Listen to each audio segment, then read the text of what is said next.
Good evening, I'm Trish Close. Thanks for joining us. Rick has the night off. The 6-acre fire that burned on Anderson Butte is fully contained. The Sterling Ditch fire was reported around 2 o'clock yesterday afternoon.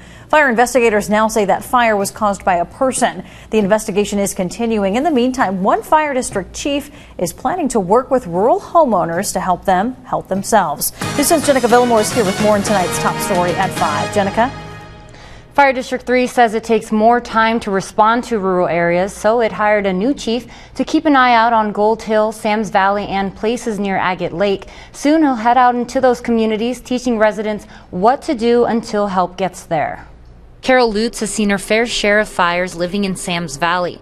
The whole mountain fire, which burned more than 7,000 acres in the 90s, was just miles from her home. You could see the hills all ablaze, and that was kind of scary. A few years later, another fire on her property. The electric fence was too hot. We had somebody pounding on our door at about 2 or 2:30 in the morning, and the field was on fire. With about 20 acres of land, she's serious about fire safety, keeping brush to a minimum and only burning when she's supposed to. We also have a lot of dry grass in the area. At this time of the year, it could go up really fast. Now Fire District 3 is taking fire safety to another level. It's hired a chief to focus on rural areas, specifically Sam's Valley, Gold Hill, and areas around Agate Lake. They do become active, especially in the wildfire season. Takes crews longer to get to these places, so the district is stationing Battalion Chief Brandon Mitchell in Gold Hill, where he can respond quicker. He'll be equipped with everything he needs to get the ball rolling until the rest of his crew gets there.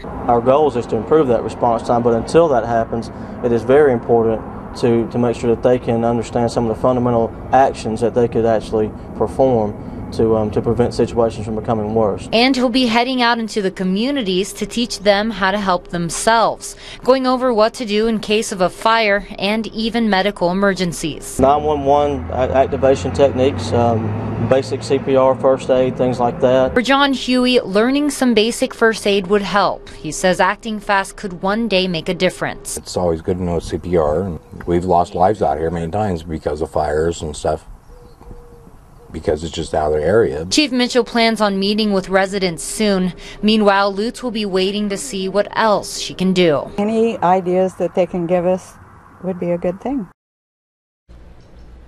The new position is also a way for communities to form a stronger relationship with the fire department. Chief Mitchell plans on meeting with Gold Hill City leaders next week. Covering your news, Jenica Villamor, News 10.